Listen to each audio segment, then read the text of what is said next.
But I would say my formula is you got to know yourself, to be yourself, to express yourself, to share yourself.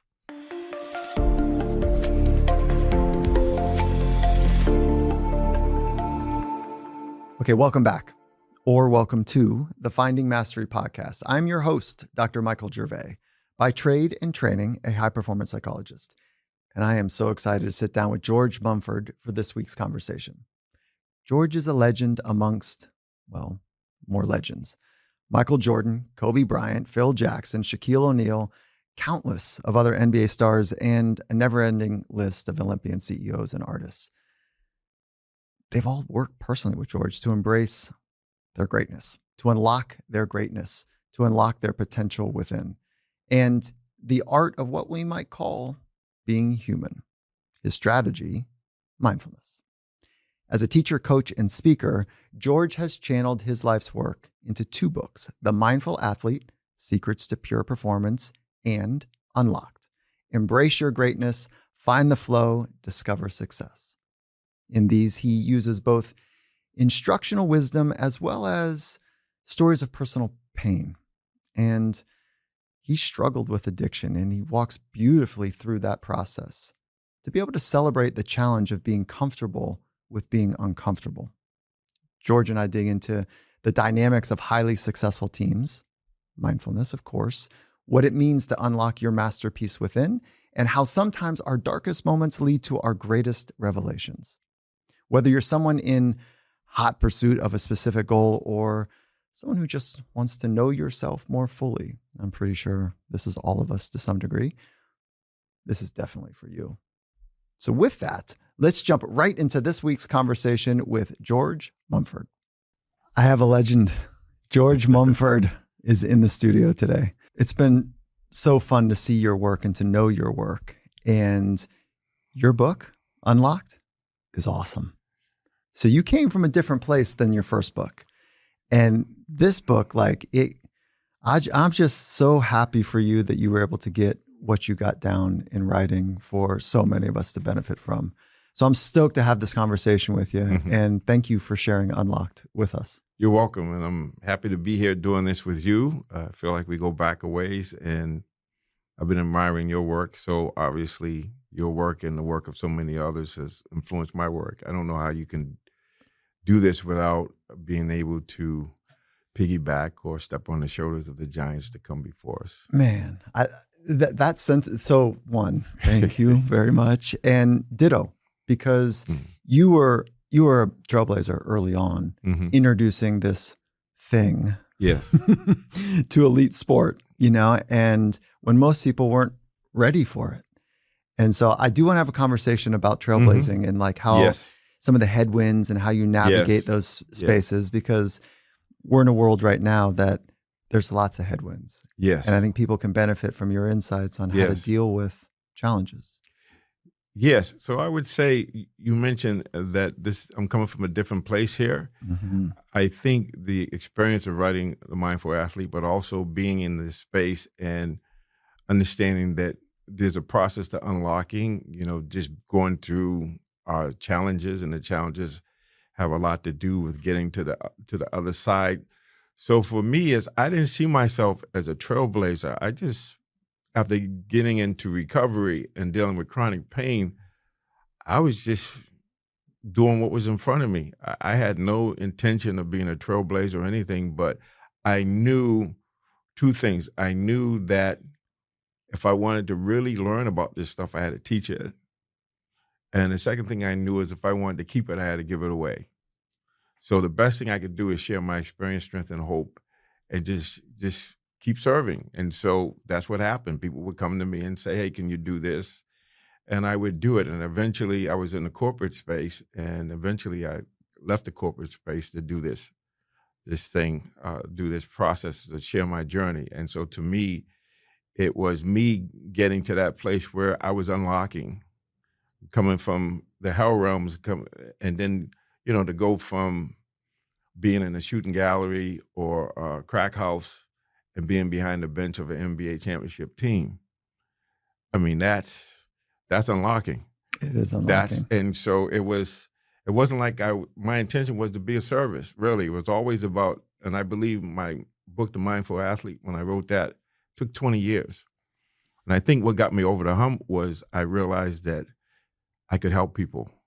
I couldn't do it for me, but I could do it for others.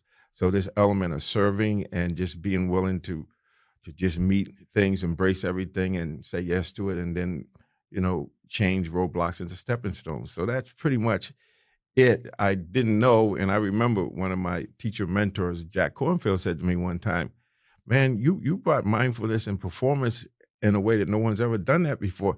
And I said, oh, I did? Really? Because I wasn't self-conscious. I was just really just doing what I knew to do.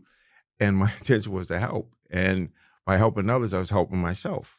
So, I mean, here I am since I've been in recovery for going on 39 years this July.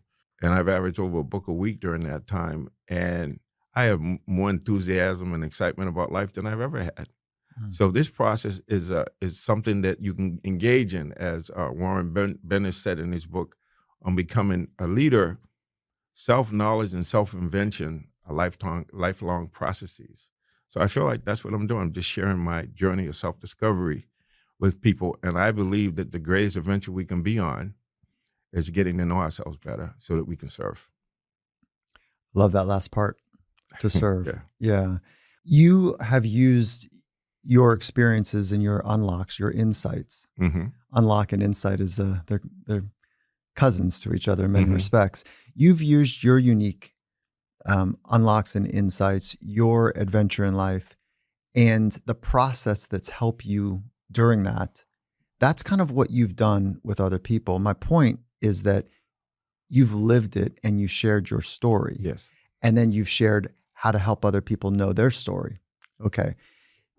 What is it like? Because that you and I are going to talk about painful times in your life.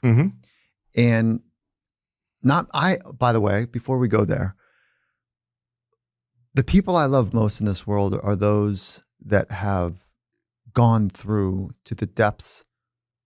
They've been ragged around by the world and they've faced it and they've squared up with it and they have invested in themselves to heal. They've turned over their need that they can solve everything themselves. And they said, I need to be vulnerable as a beginning step for strength. And you've done it. And you so beautifully have led from that place.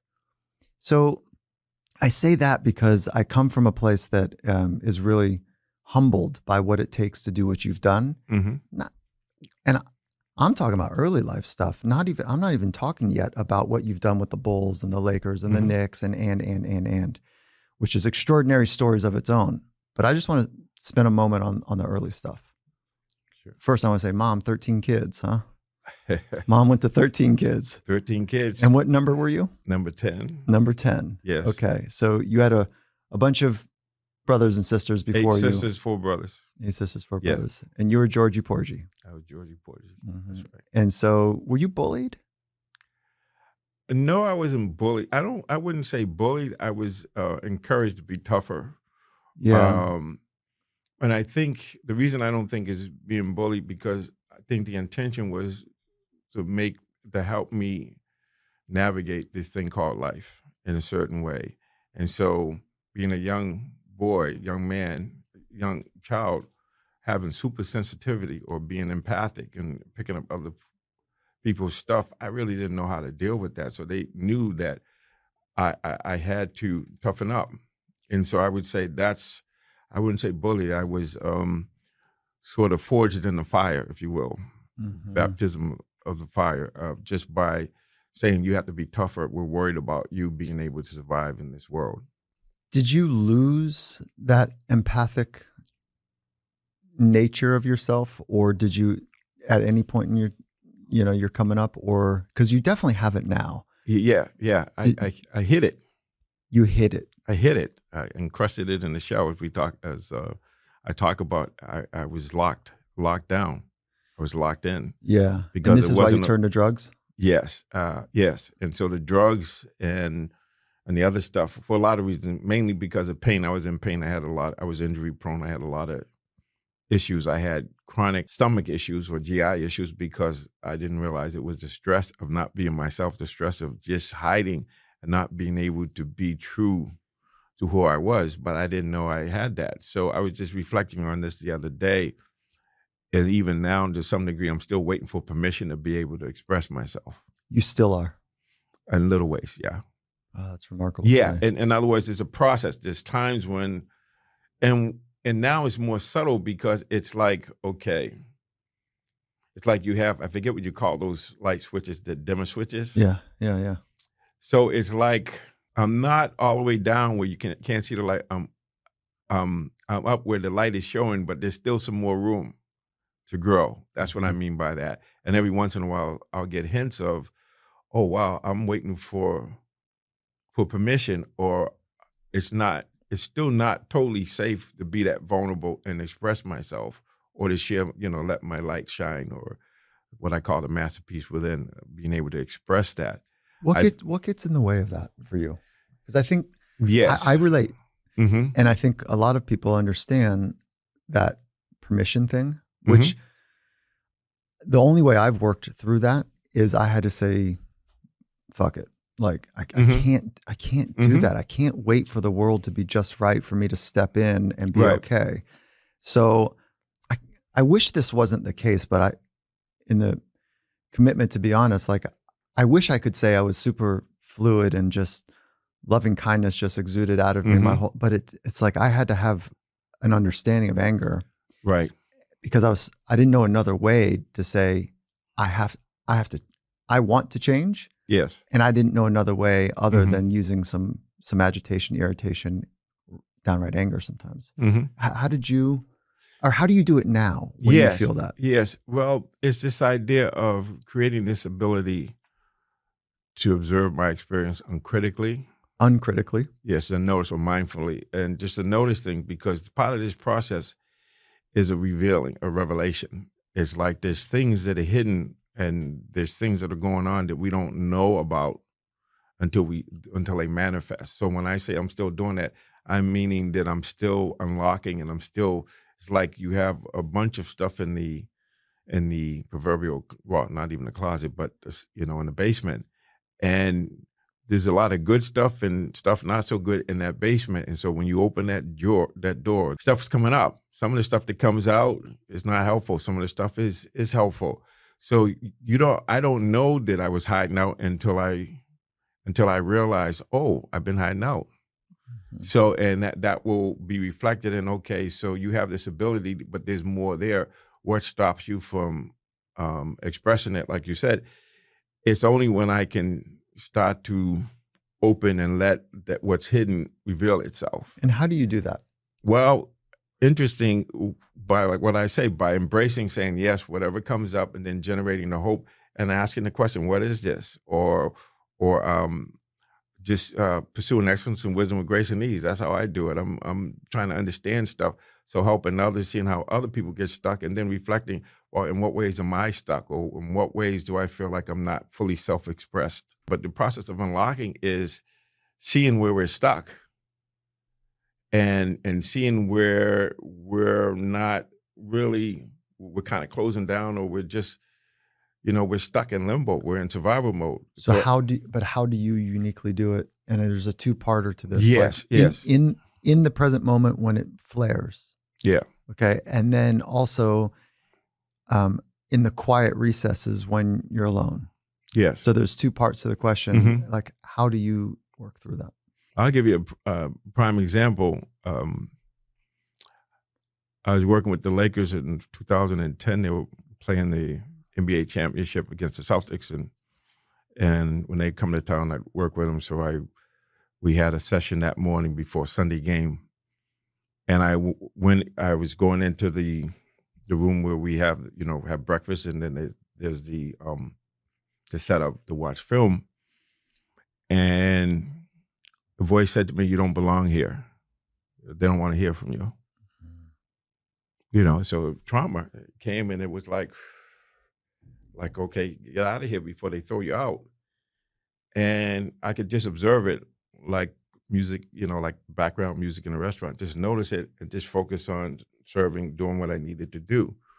So I kept it in the background, just kept it open, but I focused on what I wanted to do and what I knew to do. And I was able to perform and at the same time not beat myself up or worry about it. But that was something that came out of nowhere. Just under the conditions, things happen. You open up, all of a sudden, there's a negative committee or there's some trauma that you're feeling where your body wants to shut down, and you don't, the last thing you want to do is be vulnerable and get up in front of folks in a really critical time and talk to them about, being in the moment and expressing yourself sincerely. So that's how I dealt with it. And then afterwards, I just reflected on it, and I noticed that this is what happens when you open a heart. There's stuff that comes out, and it's our ability to not push it away, not to pull it towards us, but to just let it speak to us in its own language and listen to what it has to say. But what's really happening is there's a healing going on. There's an ability of it getting sanitized by the light, as you will, and just holding it and not doing anything with it, but seeking to understand what it means and how to relate to it in a way where I can actually teach and help other people who are going through things that are unexpected. But at the same time, the idea is to be in a moment to see it and let it speak to you in its own language. And then there's a lesson there. There's a wisdom that comes out of that. There's a creativity that comes out of just being able to be still and know. So does that make sense? And 100%. So it is that one way, but there's other ways I would do it depending on the situation. But here's the challenge and the adventure of it. I have no idea how it's going to happen, but it's going to happen. And the way I handle it is going to be different. Yeah. In other words, I have to trust the masterpiece within, the wisdom within. If I have mindfulness where I can let things speak to me in its own language and understanding, knowing what am I supposed to do? I'm supposed to be in the moment, see what's happening, and relate to it in a way that empowers me and be in a growth mindset. So it's an opportunity and it's a lesson. So much of what you described is aligned with how I approach it as well. Mm-hmm. There's a spontaneity that is wonderful, and it also is creates that vulnerability, creates space for things to pop up that might not be what you want to hear or see or feel. Or convenient. Or that's convenient right now. That's a great phrase or a great idea. And so, the present moment is where we're trying to spend as much time as we can, but in the present moment, not to be a dualist, but there's negative and positive. There's like hardships and beauty that happen in the present moment. Right. And for me, it's the difference, and I'll just string this back around. It's the difference between the concept in sport and maybe business of being clutch versus being in a flow, like the slipstream of flow, which is effortlessly eloquently adjusting to the unfolding. And clutch is like this, I'm going to dominate. Like I'm a force of will, and it's a little bit, it's a very different approach. And you're spending much more time and interest in being in the slipstream of flow as opposed to clutch. I'm not picking. I'm going to use the one that works. Yeah. You see what I'm saying? There's a wisdom that knows when I got to step up there with as much assertiveness and just meet the force that's coming at me with force, even though it's coming out of love, but it's still dynamic and it's still intense. So it's not judging. I had an experience, because I grew up in a certain part of town, and I remember, which is code for I grew up in the inner city in the tough neighborhoods, which is code for it's hell, whatever. That's it. Yeah, hell. It was a dog eat dog. It was very much this kind of situation, and what was I doing? I was going to a part of Boston. It was the North End, and I'm walking with my girlfriend, and I'm seeing a drug deal go down, and I'm seeing shaky characters. How old are you? I was, let me see, that was like 87, so I was probably 36 or something like that. Okay.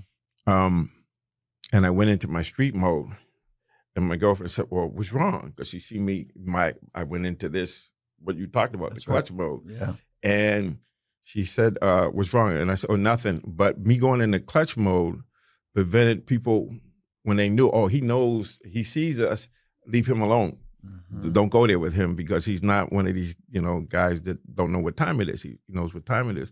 And I felt embarrassed by it at first because I felt like, oh, I don't want that side, that part of my life where I'm in the jungle and I gotta be a lion and I gotta meet force with force. I felt, like, okay, I thought I had evolved beyond that. But then I realized, no, that's your inner wisdom telling you that you had to go into that energy mode so that you could neutralize the forces that are out there so that I didn't have to go through. Because as soon as they see, oh, okay, he knows, once they see that I'm a lion also, then they back down. But it's me just being timid and trying to ignore it instead of opening to it and saying, okay, this is a survival skill. That's the reptilian brain kicking in to help me. So that reptilian brain, even though it's fight, flight, and freeze, and it's in survival, if I'm walking across the street and a car's coming, that's the thing that moves me out of the way without me having to reflect on what should I do. Speaking of being clutch. Yeah. Speaking of being great in difficult situations, I'm going to bring up Kobe now. Mm-hmm. Was Kobe more clutch or was he more about the flow slipstream? I think he's more about the flow and the slipstream. Effortless effort? Yes. Mm-hmm. But at the same time, that was the work we did. But I think you come around to it at some point, and each person has had that experience. But sometimes, like I said, when you get met with clutch, sometimes your reaction is to be clutch instead of just, being more like Aikido or Tai Chi, just use their energy against them and be like water and just flow with it, embrace it in a way where you don't have to meet force with force. Mm-hmm. So yeah, he was, he definitely learned that lesson. Obviously, you had a lot that you imparted and helped Kobe through his life. And it's a good relationship, as I've come to understand, for you guys. What did you learn from him? What did I learn from him? What I learned from him is that you have to meet people where they are. You have to meet him where he is and help lead him. They call that leading and pacing in neuro-linguistic programming, NLP. It's always about meeting people as they are, not trying to change them, but helping him to unlock, helping him to be his best version of himself. And so to me, he taught me how to trust that and the tenacity and the never quitting and committing and being creative about his approach to things. He had this ability to expand things and say, I'm going to do this. And I don't have to back away from it, but to see it as an opportunity and to meet that challenge with intelligence, with heart, and with a strong will. When there's a challenge, he sees it as an opportunity as opposed to a threat. Yes. He's got a tenacity and a deep trust, it sounds like. Right. The trust is so I can let go and to have effortless effort. And then a tenacity, which is, I'm curious how those two work together. Yes. And then was he trying to be, and I don't want to undersell or give any discount to the first thing I said, which is when there's a challenge, seeing it as an opportunity versus a threat. Mm-hmm. That, as Einstein has shared, like there's a fundamental decision we all have to make. Yes. The world is either hostile or Right. safe, right? And you mentioned that in Unlock as well. Mm-hmm. So I've paraphrased, I've paralleled that insight to say we all have a fundamental decision to make in life is, am I going to approach success or avoid failure? Mm-hmm. And so he was approaching success, seeing challenges as opportunities. Right. Opportunities for being his best or opportunities to be the best? That's interesting. His best. He would, if he's in this conversation, he would say, yeah, that's it. His best, because to be the best, you're comparing yourself with others. In this process, you're competing against your previous best self. That's right. And so it's really about you, because that's the only thing you can control is you being you and you being the best version of yourself. I'm nodding, checking. Yeah. Check. Yes. Yeah. And people often ask me, and I'm curious how you'll respond, and I'll say how I answer as well. It's like, what do you mean your best? Like, what do you mean by that? What is the best? Why are we talking about versions? Why aren't we talking like, so there's a subtlety in language here that I think can, if we're not careful, becomes amorphous and escapes like the concreteness required of, I know what it means. Yes. You know what this means. Yes. Kobe knew what this means. Right. Okay. So how do you describe being your best? Being your best. Yeah. It's creating space between stimulus and response. And in that space, you have the freedom and power to choose in alignment with your values and the goal that you have. So being your best means, based on the intel you have, your mindfulness and the wisdom, knowing the basic essentials and what your goal is, being your best, meaning having an intention and being able to express it honestly or sincerely or authentically. It's honestly, George, I can't remember the last time we got deep on some ideas. It was probably at Wisdom and Wisdom 2.0, the conference. And we think so much alike. It's quite remarkable, actually, because we've come from very different approaches. And so it's refreshing and also startling in some respect. I go, yes. So why do you think I said what I said at the beginning of this? Now you understand what I said? Well, no, I don't. When I said giants and you see, because you meet what you mirror, and also when you can see the greatness in others, that means you can see the greatness in yourself. I mean, I'm uber humbled. And at the same time, where I was going with it is that I've had this pretty rich understanding. I hope you'll co-sign it, but you might not, because you've spent so much time with like greats, is that game recognizes game. And so you can see it based on what you just said. So yes, check it. And then the other is that it feels like there is a language that is unique to people that understand and have committed their life towards their very best, towards unlocking, to use your phrase, it's actually the tag that we've been using in our business for a long time, unlocking the potential within. That's how we talk about it. And by the way, my personal philosophy is that every day is an opportunity to create a living masterpiece. I mean, so the parallels here are phenomenal. But let me go back to my point, is that game recognizes game, and there's a shared language.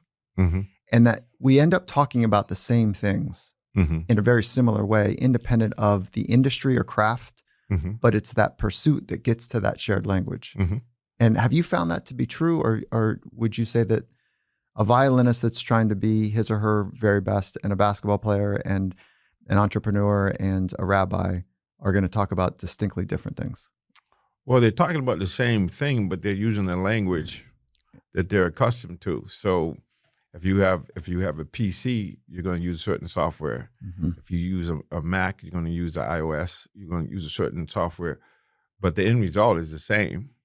Yeah. It's just that how you can talk about it, it might be different, but it's the same thing, because our perception, my conditioning, and my state of mind are going to have an impact on what I can see, what my perception is on any given day. And so on some level, it's about, if you're really present and you're really sincere and you're really vulnerable, you'll see what's there. How about that? And the truth will set you free. And it will scare the shit out of you. Yes. Right? No, yes, because that's the part. I talk about it a little bit in the book, but I don't think we give it enough emphasis. And that is, one side of the coin is freedom. The other side of the coin is uncertainty and anxiety. And so there's, and this goes back to Kierkegaard, Søren Kierkegaard, 1846. He called it the alarming possibility of being able. When we embrace that, so what's the anxiety tell us, or the change? It's a lesson. If we walk through it, not only do we get to the other side, but we build up resilience to be able to do it again and again and again. Because that's what's required. Is people think, oh, you got this good achievement. Yeah, that's great. But there's some anxiety and uncertainty, and there's some people that aren't happy with you achieving what you achieved for whatever reason. So, I don't have to, if you talk about the Buddha being stoned, Christ being crucified, I don't need to say any more than that. There's always going to be somebody that doesn't like the light. About it. And so being able to be true to yourself and do what you know to do, and to embrace the anxiety and uncertainty and to use it as a lesson, or like a doorway, you just walk through it. but I'm not saying you walk through it painlessly, because I like to say no struggle, no swag. So it's going to be a struggle. And if you're struggling, you're learning, and that's how you build up your strength. So without both sides of the coin, you don't have the result. You got to have both. Yeah. So I talk about this, like if you think about building capacity to be able to handle more, Right. is that there's a panic feeling.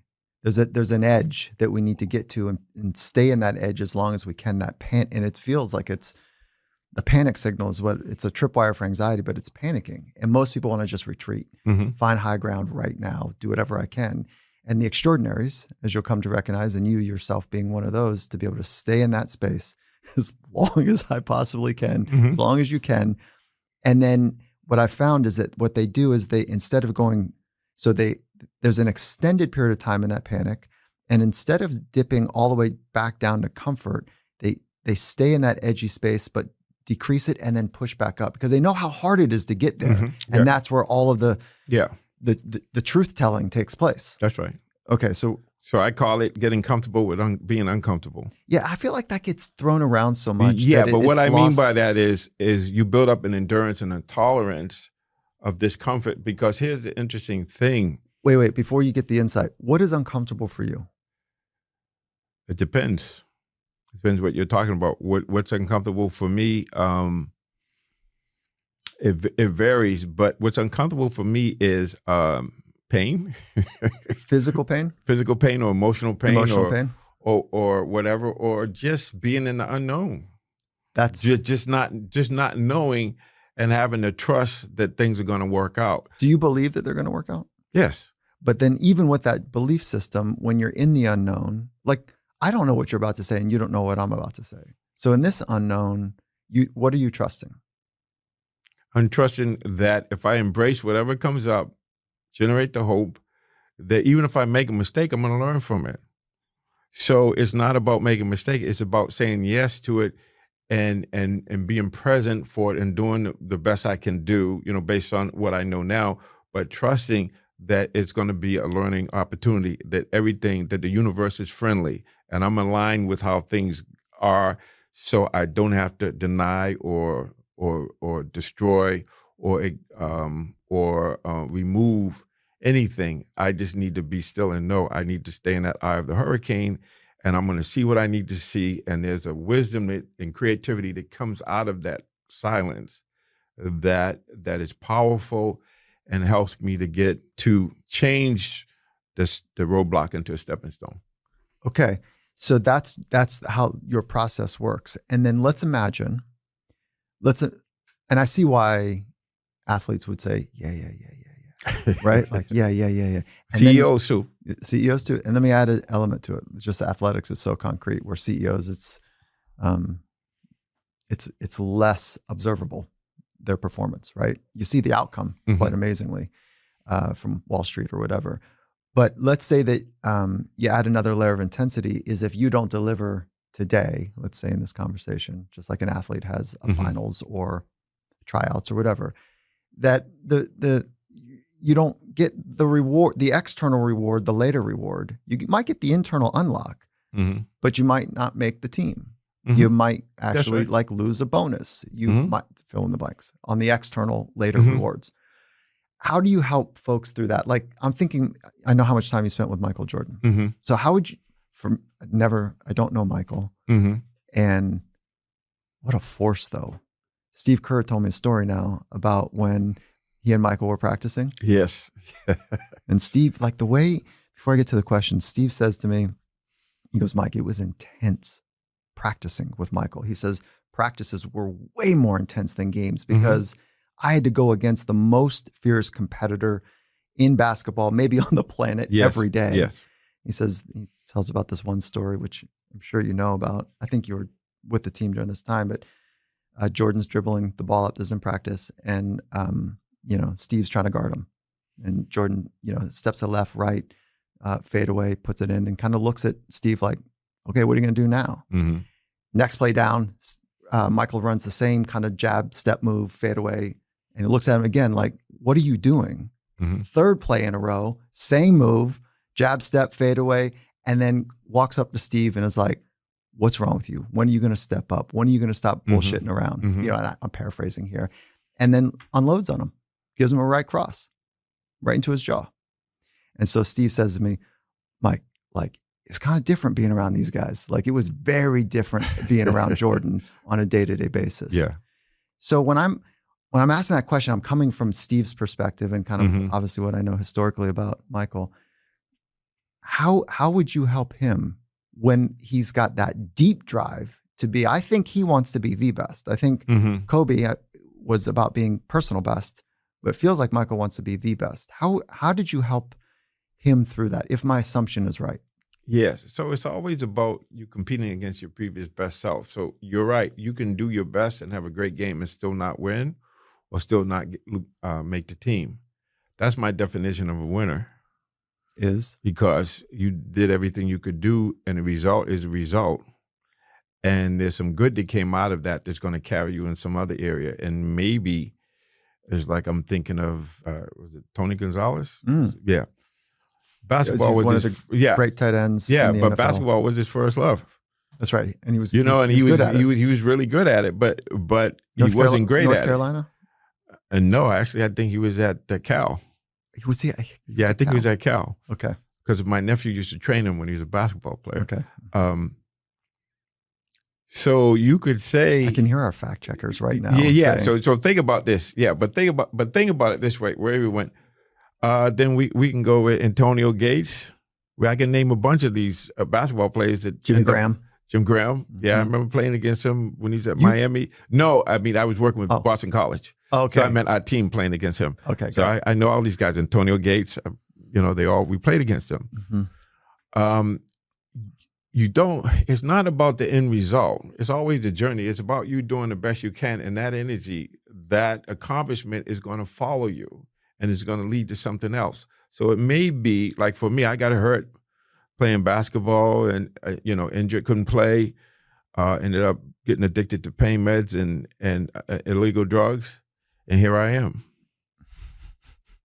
So yeah, I mean, what an adventure you've had. You don't know where it's going to take you, but it's going to take you it's going to take you where you need to go. I know where counterpoint. I know where I want to go. I want to be in the amphitheater. I want the ball in my hand and I want to drain it. Yeah. And I hear you, George, but like, what's all this stuff? Like, I want to be great. Yes. Every moment of my, right. So, okay. Counterpoint. So my whole point is, you can be great, but sometimes we don't, it's not the results, it's the effort. That's all we can control is our effort and our attitude. And the results that happen are going to happen.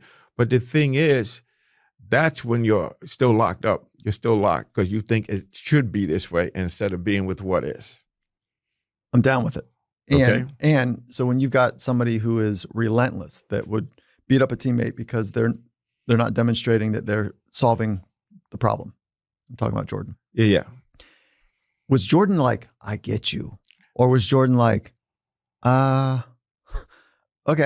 you want me to switch everything up? Like, how did that go? No, it went because I talk about, what do you want and who do you need to be to do what you want to do? So let's just talk about that situation with Steve Kerr. That's not necessarily who he is. He got that's not who Michael is. Yeah. It was a moment in time. That's a moment where the clutch took over from the flow. Using your language. Yeah. Okay. So all of us can have a moment of unclarity or what I call the hindrances where greed or aggression took over and he wasn't able to see clearly and be in the moment. This is why you add the word grace. Yes. To your personal philosophy, right? Well, that's one of the reasons, yeah. That's one of the reasons. Because you have to have grace and you realize when you know better, you do better. So even the grace make mistakes and maybe you push it too much, but the whole idea is to know that you push it too much and apologize and redo, reset. And then, that's the thing. Forgiveness is really important. So, okay, I'm sorry I did that. I was out of control, but that was just a moment in time. That's not who I really am. It was just that I got hijacked. I got emotionally hijacked. You know how that 100%. Works.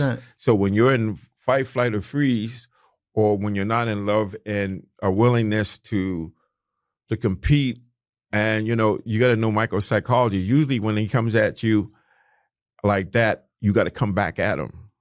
Right? And even if you'd push him and knock him down, then he would say, okay, now this guy got fight. So now I know that he's going to be in the trenches with me when it gets tough. He's not going to be, going to back off. So that might be his psychology. I don't know. I haven't talked to him about it. But I will say this, that when you make a mistake like that, and when you cross the line, which is very easy to do when you're in that clutch, as you talked about, once you cross it, that's not a problem as long as you apologize and you forgive and forget, and then you begin again. So that's the thing. So we get this idea, we keep locking us into a way of being because we had an activity. So we got to separate the action from the person. Or you see what I'm saying? But we don't do that. It's convenient for us to say, oh, he's just like that, or he's a bully, and he's this and that. And you got to look at the content in the context of what's happening. We don't do that. We take the content and put it in any context and think it's equal. It's not. It has to be at a certain time. Plus, we don't know what MJ was going on in his mind. And we don't know what his relationship with Kurt was off of the court, which might influence what happened on the court. I'm not saying it did, but I'm just saying that possibility exists. That's right. Yeah, I understand. I love the context and content perspective. I really appreciate that, because things that were happening 200 years ago would never fly now. Right. And so, or let's call it 600 years ago, would never fly now. That's and right. so, yeah, so I really appreciate that. So let's go true self. Let's go best self, true self, small self. Okay. So best self, we're saying like there's this tension to get up into that experience of best self. There's a tension of letting go and trusting required. Mm-hmm. So it's not all, you can't force your way into best self, I think. I think you're not. You can't force yourself in the flow. The best way to get in the flow is to not to try to get in the flow. That's right. The best way to write a book after 20 years is stop trying to write a book. How long did it take you to write your new book, Unlocked? Probably months, maybe. Well, it's a long story. It was a long process. I had to get a new collaborative writer, but it went pretty quick. Probably 6 months. That's something like flowing. that. 7 months. Yeah. So best self. Okay, and the way that you talk about stimulus and response, and in between, having the space to make choices that are aligned with your, I call it first principles, and you called it values, I think. So I'm interested in virtues and first principles, and those are kind of the bumpers to be able to navigate. Now let's go true self versus small self. So this is where I get sometimes confused about true self, is because right now, if I'm kind and loving, it's my true self. And also if I'm pissed off and agitated, it is my true self. It's not my highest self. Mm-hmm. Okay, so is best self and true self and small self? Do you say best and true are the same actually? And we're competing against small self? Well, I want to just say that all of those are constructs. See, part of the issue we're having here is that we want to talk about the nonlinear in a linear way.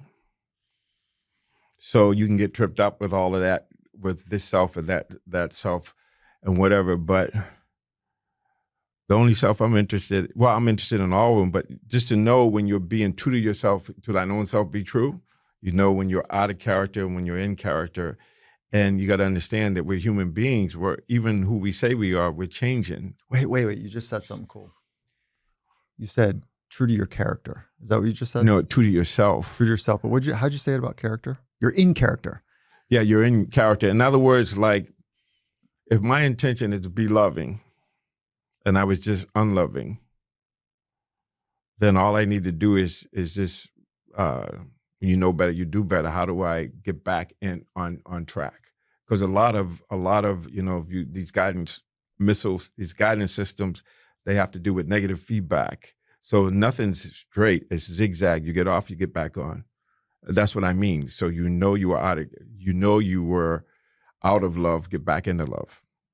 Okay, or get back into just fully, honestly expressing yourself.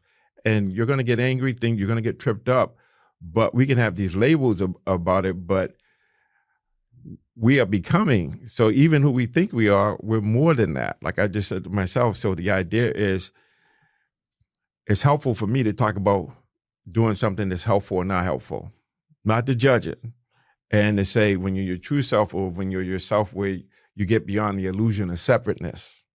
I and the other. Then that's what I'm talking about when you see I and the other one, and when you get beyond that illusion and you can just be. Now, there's times when that happens, like say 9/11, people run into the building, marathon bombing, people running towards the explosion, not away. When the young man, I forget his name, that had the heart attack in football.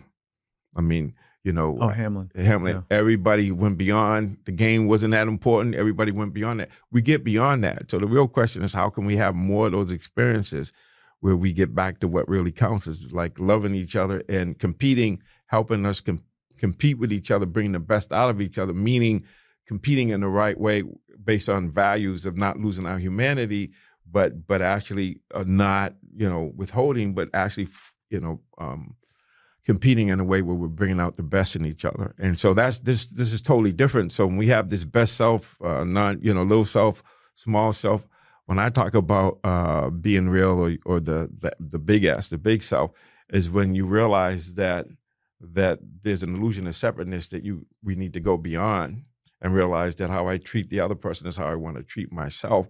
So if I want love, I got to be love. If I want peace, I got to be peace. If I want kindness, I have to be kind. So if I'm being hostile to you, that's what's going to come back to me. Yeah. And so when I'm being hostile, when I have those hindrances, there's no ability to be present and to see clearly. So obviously, I'm not being my true self. If the true self is knowing the truth and letting the truth make you free, in other words, just seeing the other person as a spirit, somebody has a masterpiece, somebody who wants to be happy just like I do, somebody who suffers like I do. We have to get to that point. Now, that might sound Pollyanna-ish, but one reason I relate to people and I relate to you, I'm relating to your masterpiece. I'm not relating to your persona. Mm-hmm. And so you might say, but what I'm talking about is the greatness that's inside of you. I'm embracing that. If I embrace it in you, I'm going to embrace it in me. It doesn't mean we don't have struggle or conflicts or we don't have disagreements. That's not what I'm talking about. I'm talking about honoring that you're seeing things the way you're seeing things. And if I saw things the way that you saw things, I see what you were seeing. That's what's up. So we have to get to that point where we realize that that's why it's important to be able to get out of the box and just notice and just say, okay, so how might Mike be feeling? And if I saw, how is he seeing things? And once I see how you're seeing things, everything's clear. Is this how you work across teams? Helping to create this stitching between people? It all depends. It all depends. In other words, this is part of my repertoire. It's part of what I do. But here's the thing, and when I went on my book tour for the Mindful Athlete, people got frustrated with me because they wanted me to give them a formula. And the formula is there is no formula. Just being present and letting things speak to you. And then out of that insight, now you're acting, because once you see clearly, you can behave clearly. So good actions need good images or good understanding of what's happening. Great actions need great images, needs more clarity. Let's do great teams for a minute. Okay. What is your understanding of a great team? And before I make an assumption, have you been part of great teams? Yes. Yeah. I've seen winning teams, but it doesn't mean they're great. Yes. Great teams. Great teams. Okay. Yeah. So what is your understanding of, let's do 2 parts to it, the becoming of a great team and the expression of a great team. And you can please start in either way. Well, you have to have shared values, obviously. So core values and a worthy cause are really Is important. That's it. winning enough? No. Yeah, no. Correct. So I'll just take the Chicago Bulls for an example. How many years were you with them? 5. During which 5? 93 to 98. The second three-peat. Okay, so I was there when Jordan was going, and we had to pick up the pieces and keep it moving. Yeah. So I would say if you look at that, I like to use that, and hopefully Phil's okay with me sharing it. But when he took over from the Bulls, the first thing he had to do is get the team to understand that synergy, the whole, is greater than the sum of the individual parts, and that when you're a great player, you make teams better. So he had to talk to them about sharing power and sharing vision. And so when he got them, there's a book called Tribal Leadership, and it talks about the 5 stages. So the 5 stages are life sucks. I'm going to put it that way. My life sucks is phase 2. Stage 2, where you get around other people who talk about how their life sucks. I'm great and you're not. That's like the glass ceiling. It's like anything that is a threat, I deny, I destroy, I remove. We're great, they're not. That's stage 4. And then stage 5 is life is great. So I summarize it, but that's basically it. So as a leader, those different levels are going to get you different results. So obviously, to win 3-peats, and I've been with teams that won 3-peats and came really close to winning a 4th 3-peat. It's about when your life is great, that's when you can sustain excellence for a sustained period of time. And so you could say that the Bulls were at stage 3 where when they won a championship, they weren't. But initially, it was like Michael and Jordan. So it was, I'm great and you're not. That's first stage 3. So he had to take them from stage 3 to we're great and they're not, to stage 5, which life is great. And so the way you do that is you have core values and a worthy goal. This is how we're going to be together. We're sharing, like 5 fingers on the hand. We're going to support each other and all of that stuff.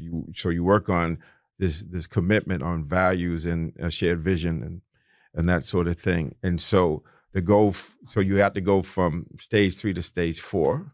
We're great. And then when you get to stage 5, life is great. And if you can sustain that, that's how you 3-peat. Okay. And so, and you can see that that happens. And so you can have great teams, but what's the definition of a great team? The way the Celtics were winning, I grew up in Boston, so the way the Celtics were winning those 8 championships, my friends would say, well, the other team's better, but they lose. Well, Bill Russell said the best team always wins. So it's the synergy. It's you may not have the same quality of individual players, but how you support each other, how you play, how you share, not only value, but love and respect and all those things, but core values and a worthy cause. Everybody's in line with that cause. That cause is whatever that is. And so you need that to matriculate through those stages. You don't go from stage 3 to stage 5 right away. It takes time. What do you do when somebody is a high earner? They're a high flyer. They are one of the best in the world at what they do. They're on the team, and the team has ambitions to be great. Right. But you've got an unreasonable, in some respects, because I think most of the best in the world are rather unreasonable. And I can explain that later. But when you've got an unreasonable, exacting, high standard, high commitment to excellence performer on the team, and they don't always play well with others. How do you work through that? And it's a larger question about what gets in the way of being a great team. And I'm just kind of narrowing it down. Yes. Well, that person has to be willing to commit to the same core values. Like sharing the ball, play movement, ball movement, all of those things. And when you don't have that, then that's a problem. What core values do you feel most aligned Okay, to? let's use Steve's core values that I know he talks about. Steve Kerr. Steve Kerr. I think it's mindfulness, joy, compassion, competition. That's it. Okay. So those are sort of grooves for engagement, you might say. And so, and you can see when they didn't win championships, they weren't enjoyed. Maybe they might not have right mindfulness. It might have been mindful of what's wrong, but they weren't playing with joy. They weren't compassionate, and they weren't competing. And so those values, so everybody has to be in alignment with that. And usually it can't come from the coach. It has to come from the individual. So it has to come from the grassroots.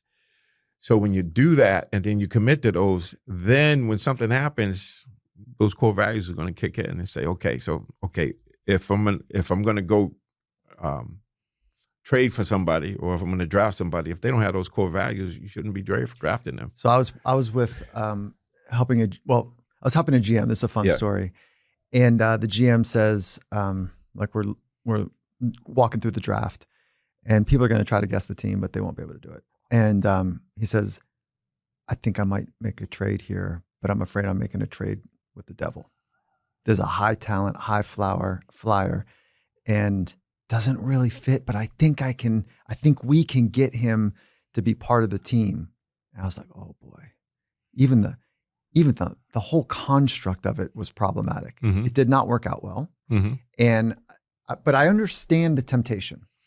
Yes. Right. Yes. I understand it. And so you would advise from the outset, if your intuition is going that direction. Yeah, but this is not personal. This is about this. This is like if they're in line with your values, then that'll work. Or won't just, let me put it this way. Doesn't mean you're going to win a championship, but it won't disrupt the team chemistry. And I have a lot of coaches say to me, I don't know what team chemistry is, but I know when I have it. How about it? And I know when I don't have it. Because we're all talking about it. Yes, yeah, we know we're talking. Yeah. So it's really about, so this is the thing. It's the inside game, right? It's about having people that align with your values and they're interested in the worthy, because they might be just interested in just scoring a lot of points or making a lot of money.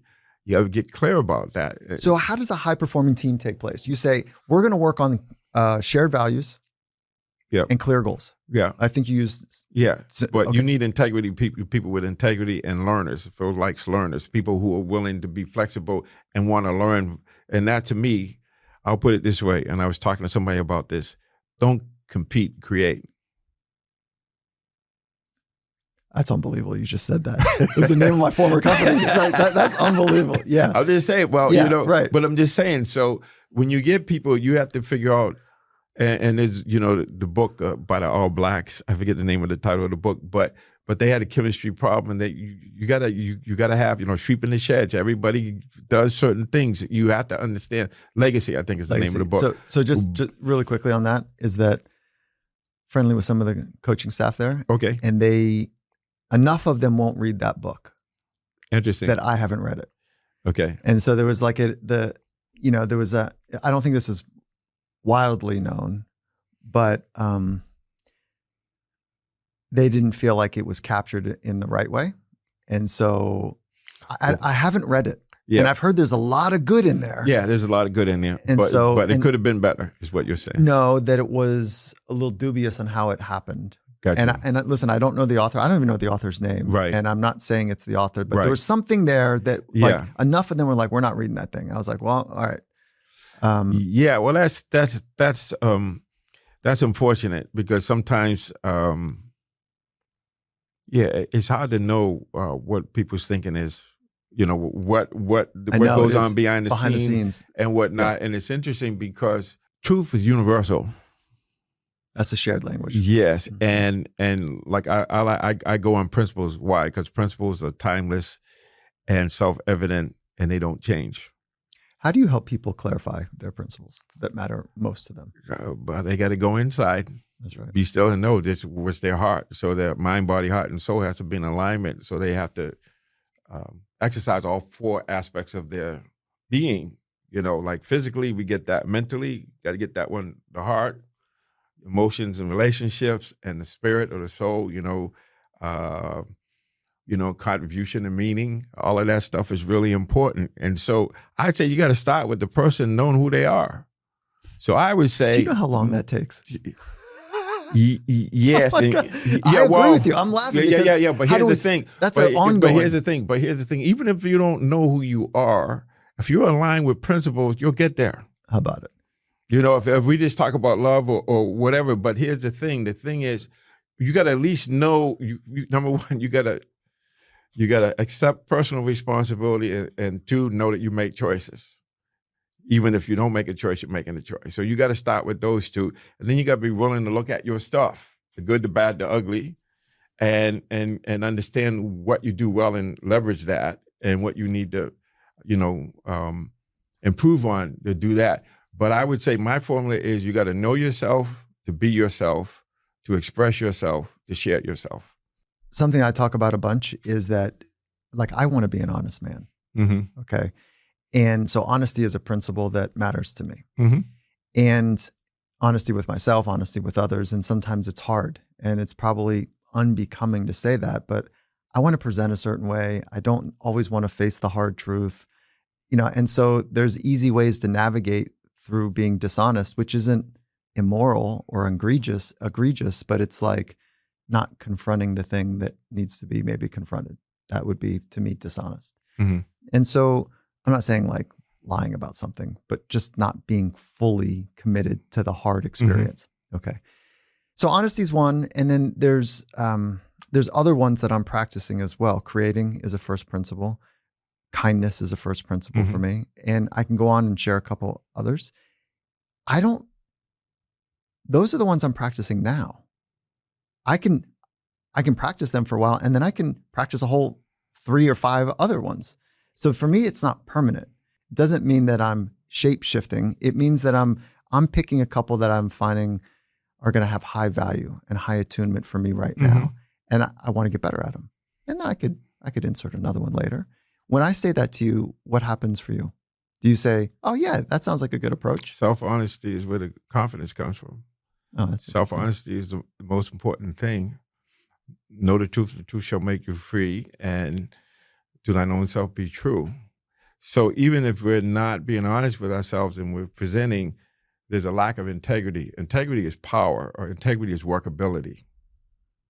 So being integrous or having integrity would mean saying what you mean and meaning what you say. If you line up your thoughts, words, and actions, I think those are the most powerful people. And you're talking about integrity, that alignment. Yeah. So it's like if the bridge doesn't have integrity, you're not going to drive over it. Yeah. And if your teammate or partner doesn't have integrity, you're not going to roll with it as well. Yeah. Or you have to understand, you got to verify, but even though you have to have faith, but you have to verify it. But there's something about trusting and helping people by mirroring, by being the billboard on integrity or trust and honesty, being honest even when it's hard to be honest. But at the same time, it's a process, a work in process. But I think the most important thing is to know when you're not being honest and what impact it has on you. See, because that's the teaching right there. Not that you should or, you want to be an honest man. It's more about you notice that honesty is the best policy, especially self-honesty is so huge that without the self-honesty, then you can't be honest. I mean, that's really important. And these are not easy things, but like I like to say, no struggle, no swag. You got to work for it. This is not something, I got swag, I earned it. So you got to earn it. You can't just get it. You got to earn it, because if it's not true swag, and if it's not true swag, then you're not going to have the power. You're not going to have the presence. That's right. Of being able to do things. As soon as you poke somebody like that, it kind of falls into 1,000 pieces if it's not honest. Fake it till you make it. You fake it, you might not make it. It's really simple. Act as if. Fake it if you make it, you won't make it. And you're already telling yourself it's a lie. So your subconscious is going to be relating to it like you're not worthy and it's not doable. So fake it till you make it is a poor substitute. The real deal is to act as if. My skin crawls when I hear the phrase "fake it till you make it." Mm-hmm. Fake what? Fake a principle. Right. Fake yourself. Right. Fake an attitude. Like, I don't want a fake handbag. I don't want I don't want anything fake. There's nothing that's going to hold up and be durable enough as a fake. And so that idea, anyone listening to this right now, like, George, I'm nodding my head. That's a whack way to go through life. And so I'm saying the same thing, that it's a tragedy that people are considering that that's the way to get through, to get over. Mm-hmm. All you're doing is getting over on yourself and practicing a way that is leading you further away from authenticity. Right. That's a lockdown. That's a lockdown. Those are 4 cold walls, aren't they? Yeah. All right. So, who do you know that is incredibly honest, that is one of the best in the world, that holds that emblem at the forefront? Well, I don't know if I can answer that because I don't know all the information, but I mean, as far as them being able to speak and just, it seems to align. I think there's moments of honesty. I don't think you can say one person is totally honest and is it emblematic of the honest. Now I got to start talking about the Buddha and Jesus Christ and folks like that. But I feel like if my intention is to be honest, right? I probably know myself better than anybody else, and I say, on a good day I can do it. But there's moments when you can't, especially when it comes to family or whatever. But to me, it's not so much of being honest; it's the intention of being honest, and when you're not honest, to learn from it and to correct it. See, because we had this thing about integrity. When we get out of integrity, they were always out of integrity, and you can't trust that person. I'm here to say that when you're out of integrity, all you got to do is get back in integrity. It's that simple. If Phil Jackson was here, whom I know you have a long relationship with, how would he insert himself or be part of this conversation? What would he add to this conversation? He'd probably be kind of saying what I'm saying. Mm-hmm. Yeah, you guys have a rich partnership, don't you? Yes, we have 30 years. How fun is that? Yeah, it's cool. And it's keeping, and that's the thing about having friends, because we have blind spots like our cars, and having friends that are able to call us on our stuff and say, hey man, what's up with that? It's interesting. Several years back, my roommates in college were obviously Julius Erving, Dr. J, and Al Skinner. And Skinner was coaching at Kennesaw State. It's crazy to drop that in there. Yeah, it's good. But anyway, it's crazy to drop that in. I hadn't seen Doc in a while, so we were all at the game. And after the game, we're talking, and we go back to like college, and there's this holding each other accountable where Jay said something like, yo, man, you left that dude in your game. I'm glad you took him out. I just say, come on, man, take him out. He's not doing it. So that's how, and I'm not saying that to violate any privacy or anything, but what I'm saying is we still hold each other accountable to this day. Yo, man, that was great, man. Keep doing it. But, come on, man, that was lame. What's up with that? Mm-hmm. You see what I'm saying? So these young folks, it's like if you're friends, you don't, and it's not confronting with hostility. It's like laughing and saying, come on, man. You representing. My wife checks me all the time with it. She's like, hey, just make sure that you're being honest, because, we've been married 35 years. So like there's a depth there. She says, as you grow, people might not want to be as honest with you. And so like, I crave it. Mm-hmm. And I hope that my ego and my fragility in life don't get in the way of it, and like people feel that and they're like, no, this is an invitation to anyone that's listening to please be honest. Yeah, but here's the thing: when you're not honest, you can learn from it and get back in integrity. That's cool. One of the things that Maya Angelou, I learned a lot from her, but one of the things she said that's real powerful is when you know better, you do better. So if I give you a couple quick hits, like reductionist types of thoughts, which one word to one sentence answers, which I'm going to put some golden handcuffs on you now. Okay. All right. These are going to be hard for you. Okay. But maybe not. It all comes down to being in the moment and being yourself. My vision is to be loving with a warrior spirit, with a serving and compassionate heart, pursuing excellence and wisdom with grace and ease. If leaders knew what I knew, they would share power and get out of the way. If the next generation knew what I knew, they would be still and know who they are. You're doing pretty damn good here. If parents knew what I knew, they would be the message and let go so that kids can grow. Limiting beliefs are being locked up. The place that I want to be, but I don't have permission to be is? I don't think that's true. Cool. I think I can want to be places. It doesn't mean I can't get there, but then where I want to be might not be where I'm supposed to be. Where do you want to drive people to? People can go to my website, georgemumford.com, but also if they're interested, they can go online and pre-order my book. I know Amazon, and I don't know the other places, but I know definitely Amazon. You can pre-order at a discount, I believe. Unlocked. George Mumford. The George Mumford. And the website one more time is? It's georgemumford.com. George, what a gift. What a treat to sit down with you and do it in this forum and to hear your wisdoms just roll at the end like that, the depth in the conversation.